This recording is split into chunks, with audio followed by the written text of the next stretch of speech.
Hello dear students, आशा है आप सभी अच्छे हैं। स्टूडेंट्स, बोर्ड के एग्ज़ाम बहुत नज़दीक हैं और इसी को ध्यान में रखकर ये वीडियो बनाया गया है और ये वीडियो पूरी तरह से नए पैटर्न के अनुसार है। इस वीडियो में हमने साइंस के chapter 2 acids, base and salts से एमसीक्यू और assertion reason based question select किए हैं और बहुत ही इंपॉर्टेंट क्वेश्चन हमने शामिल किए हैं। आपके लिए यह बहुत यूज़फुल होंगे। आप हर क्वेश्चन में वीडियो पॉज कीजिए और ख़ुद आंसर देने की कोशिश कीजिए। तो डियर स्टूडेंट्स, शुरू करते हैं आज का वीडियो। Good luck.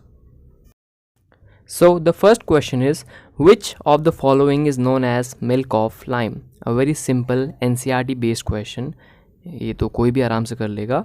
इसका सही आंसर है option B, magnesium hydroxide. So the next question is which of the following combination is of weak basis. तो यहाँ पे आपको बेसिस के पेयर्स दिए हुए हैं, आपको इनमें से बताना है कि कौन सा पेयर वीक बेसिस का है। तो फर्स्ट ऑप्शन में NaOH KOH दोनों स्ट्रॉन्ग बेस हैं, सेकंड ऑप्शन में भी KOH स्ट्रॉन्ग बेस है, दूसरा वाला वीक बेस है, थर्ड ऑप्शन में दोनों के दोनों वीक बेसिस हैं और फोर्थ ऑप्शन में भी एक स्ट्रॉन्ग बेस है, दूसरा वीक बेस है। इसीलिए C option is the right option. So now the third question is acid rain is caused due to. A very easy factual question. सभी जानते हैं कि the gases are CO2, SO2 and NO2, so the right option is D. And the next question is washing soda has the formula. तो ये तो direct bookish question है, आपके दिमाग में सीधा ही आ जाना चाहिए वॉशिंग सोडा पढ़ते ही कि the right option is Na2CO3.10H2O, sodium carbonate decahydrate. So the correct option is B. The next question is which is the term used for the positive and negative ions of a compound breaking apart in a solution। तो ये भी theory based question होता है। इस process को हम बोलते हैं डिसोसिएशन। जैसे आपके पास कोई सॉल्ट है NaCl, तो वो डिसोसिएट हो जाएगा Na+ और Cl नेगेटिव आयंस में। इसी प्रोसेस को बोलते हैं dissociation. So the right option will be C, dissociation. Now the sixth question is a solution reacts with crushed eggshells to give a gas that turns lime water milky. The solution contains। तो अब ये भी एक reaction based question है। हमें पता है कि एगशेल कैल्शियम कार्बोनेट होता है और कैल्शियम कार्बोनेट जब HCl से रिएक्ट करता है तो वो CO2 गैस लिबरेट करता है और यही CO2 गैस लाइम वाटर को मिल्की कर देती है। इसीलिए the right answer to this question is option B, HCl। Seventh question is the plaster of Paris is obtained. तो चार ऑप्शन आपको दिए हैं, आपको इनमें से बताना है कि कौन सा ऑप्शन करेक्ट है। तो हमें पता है कि जिप्सम को 373 केल्विन पर हीट करने पर हमें POP मिलता है। तो सो the right option is D. इसी के साथ आगे बढ़ते हुए एट्थ क्वेश्चन है the bleaching powder gives the smell of chlorine because it. अब इसमें भी चार ऑप्शंस दिए हुए हैं। हमें पता है कि bleaching powder on long standing liberates chlorine, so the right option is B. Now the ninth question is which of the following acids does not react with metals. अब इसमें आपको एसिड्स के बारे में थोड़ा पता होना चाहिए, कौन सा स्ट्रॉन्ग होता है, कौन सा वीक होता है।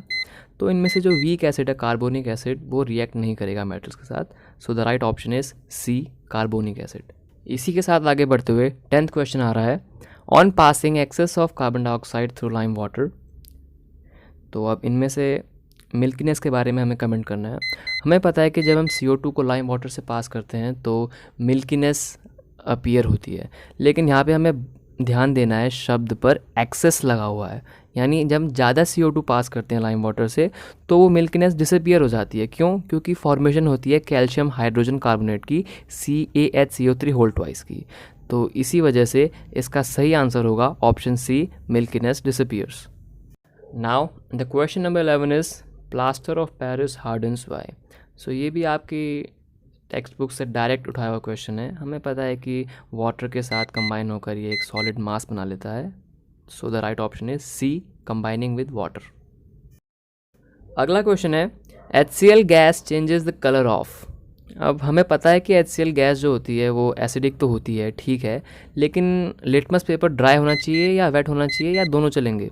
तो इसमें सही ऑप्शन निकल के आता है ऑप्शन नंबर बी, क्योंकि वेट लिटमस पेपर में ही हमारे आयंस जनरेट होते हैं और इसी वजह से कलर चेंज होता है। So the right option is B, wet litmus paper. So the 13th question is when vinegar reacts with the baking soda the gas evolves. तो ये भी कंसेप्चुअल क्वेश्चन है, आप इसे डायरेक्ट बता सकते हो, क्योंकि बेकिंग सोडा एक हाइड्रोजन कार्बोनेट होता है और कभी भी जब कोई एसिड हाइड्रोजन कार्बोनेट से रिएक्ट करता है तो CO2 गैस लिबरेट होती है। So the right answer to this question is C, carbon dioxide. So the next question is why bases are kept in glass bottles. तो ये भी हमें पता है कि बेसिस का कोरोजिव नेचर होता है, इसी की वजह से उनको ग्लास बॉटल्स में रखा जाता है। So the right option is C, bases are corrosive in nature. So the next question is the aqueous solution of aluminium sulphate is. तो हमें पता है कि जो एल्यूमिनियम सल्फेट है वो एक सॉल्ट है जिसका पेरेंट एसिड है सल्फ्यूरिक एसिड और पेरेंट बेस है एल्यूमिनियम हाइड्रोक्साइड। तो सल्फ्यूरिक एसिड एक स्ट्रॉन्ग एसिड होता है और एल्यूमिनियम हाइड्रोक्साइड एक वीक बेस होता है, इसीलिए जो एल्यूमिनियम सल्फेट होगा वो भी एसिडिक सॉल्ट होगा, इसीलिए इसका एक्वस सॉल्यूशन भी एसिडिक होगा। A solution turns red litmus blue, its pH is likely to be. तो हमें पता है कि रेड को ब्लू करने वाला बेस होता है और बेस की pH 7 से ऊपर ही होती है, तो इन ऑप्शन में से डी ही एक ऑप्शन है जो सही बैठेगा। सो the right option is D, 10। So the next question is which one of the following types of medicine is used for treating indigestion. अब इनडाइजेशन में क्या होता है कि हमारे पेट में एसिड की मात्रा बढ़ जाती है और इससे अपच होता है, और इसी को ट्रीट करने के लिए हम एक बेस का यूज़ करते हैं जिसको हम एंटासिड बोलते हैं। सो the right option is C, antacid. 17th question is what does the P in pH stand for. So the right option is B, potens, that means power or potential. अगला question है which one of the following is not a base. काफ़ी अच्छा question है, NTSE और JEE mains में भी एक बार आ चुका है। तो इन ऑप्शंस में से जो पहला ऑप्शन है BOH होल थ्राइस, ये बोरिक हाइड्रोक्साइड है लेकिन इसको बोलते हैं बोरिक एसिड, इसीलिए the right option is A, boric acid. अगला क्वेश्चन है ammonium chloride is a salt of. अब हमें पता है कि इसका पेरेंट एसिड होता है HCl जो एक स्ट्रॉन्ग एसिड है और पेरेंट बेस होता है अमोनियम हाइड्रोक्साइड जो एक वीक बेस है। So the right option is D, strong acid and weak base. So the question number 20 is the acidic soil which is not good for healthy growth of plants is neutralised by. So ये भी NCERT से direct उठाया हुआ question है, इसका option भी आपको पता होगा B, कैल्शियम ऑक्साइड है। तो अब आगे के question assertion reason based questions होने वाले हैं, तो उनको अटेम्प्ट करने से पहले आप ये गाइडलाइंस पढ़ लीजिए।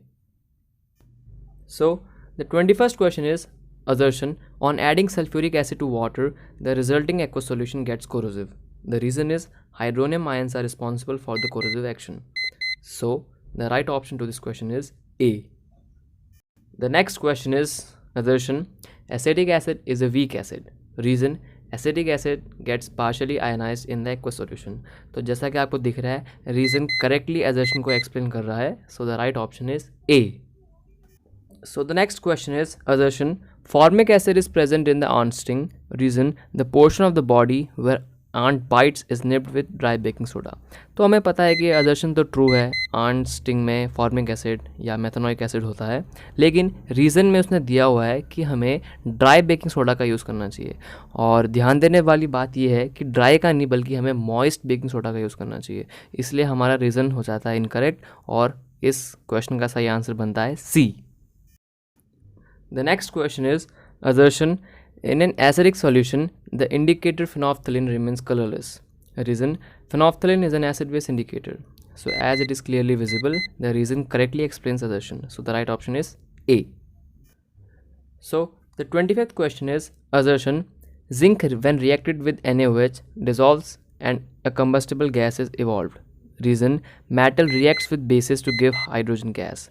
सो हमें पता है कि जिंक जब NaOH के साथ रिएक्ट करता है तो सोडियम जिंकेट की फॉर्मेशन होती है और हाइड्रोजन गैस निकल जाती है। तो रीज़न असर्शन को कम्प्लीटली एक्सप्लेन कर रहा है, इसलिए the right option is A. अब इस क्वेश्चन में फैक्ट्री वेस्ट के बारे में बात की गई है। तो हमें पता है कि जब फैक्ट्री वेस्ट डिस्पोज किया जाता है तो वो एसिडिक होता है, इसीलिए उसको न्यूट्रलाइज करने के लिए उसमें बेसिस को ऐड किया जाता है और इसीलिए इसका करेक्ट ऑप्शन होगा A.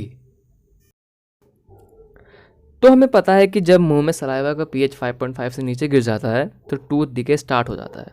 तो असर्शन तो हमारा बिल्कुल करेक्ट है और रीज़न में भी हमें पता है कि एसिड और बेस की स्ट्रेंथ को हम pH स्केल से नापते हैं, तो रीज़न भी बिल्कुल करेक्ट है, लेकिन रीज़न और असर्शन में कोई बीच में रिलेशन नहीं है, they don't explain each other, hence the right option is B. So now this section contains multiple choice questions. Each question has 4 choices A, B, C and D, out of which only one is correct. You have to choose the correct one. So the question 28 is who designed the pH scale. तो ये भी आपके NCERT book में तो नहीं दिया है, आपको थोड़ा वेब सर्च करना पड़ेगा इसके लिए. The right option is a, Sorensen. Now the next question is many salts absorb water from the atmosphere.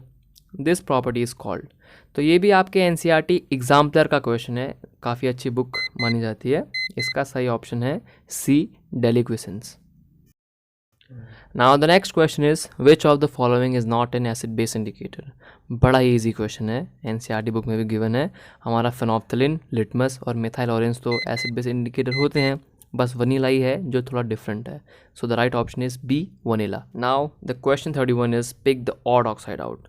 अब इसमें हमें ऑक्साइड दे रखी हैं, सोडियम मेटल होता है, कॉपर मेटल होता है, कैल्शियम भी मेटल होता है, बस सल्फर ही एक नॉन मेटल है इनमें से. तो सो the right option is a, SO2. इसी के साथ आगे बढ़ते हुए 32 क्वेश्चन आ रहा है. Which one of the following metals does not react with the dilute sulphuric acid to liberate hydrogen gas. अब ये भी रिएक्टिविटी सीरीज वाला क्वेश्चन है. हमें पता है कि जो सिल्वर होता है वो H से कम रिएक्टिव होता है, इसीलिए वो हाइड्रोजन गैस को लिबरेट नहीं कर पाता है. So the right option to this question is D, Ag, that means silver. The next question is which one of the following elements forms an acidic oxide. तो हमें पता है कि जो नॉन मेटल्स होते हैं वो एसिडिक ऑक्साइड फॉर्म करते हैं. तो इनमें से मैग्नीशियम, सोडियम और एल्यूमिनियम तो मेटल हैं. जो फॉस्फोरस है that is a non metal. So the right option is C, phosphorus. अगला क्वेश्चन है टूथ इनेमल कंटेन्स. अब ये भी फैक्ट बेस्ड क्वेश्चन है. हमें पता है कि कैल्शियम तो होता है, लेकिन कैल्शियम का कौन सा कंपाउंड. तो the right answer to this question is D, calcium phosphate. अब अगला क्वेश्चन आ रहा है द बेसिक सॉल्यूशंस कंटेन. अब ये एक बहुत ही कॉमन मिसकंसेप्शन होता है स्टूडेंट्स के बीच. वो समझते हैं कि एसिडिक सॉल्यूशन में सिर्फ H पॉजिटिव होता है और बेसिक में सिर्फ OH नेगेटिव होता है. तो ये क्वेश्चन इस मिसकंसेप्शन को दूर कर देगा. बेसिक हो चाहे एसिडिक हो, H पॉजिटिव और OH नेगेटिव आयंस दोनों ही एक सॉल्यूशन में प्रेजेंट होते हैं. बस फ़र्क क्या होता है कि एसिडिक सॉल्यूशन में H पॉजिटिव ज़्यादा होता है OH नेगेटिव से, और बेसिस में OH नेगेटिव ज़्यादा होता है H प्लस से. So the right option is C, both. So students, I am sure you must have like this video. और हम आपको बता दें कि ऐसे ही पैटर्न पर बेस्ड और वीडियोस भी हम अपलोड करेंगे. सो प्लीज़ प्लीज़ प्लीज़ आप इस चैनल को सब्सक्राइब कीजिए और वीडियो को अपने फ्रेंड सर्कल में शेयर करना मत भूलिए. Thanks for watching and best of luck for the exam.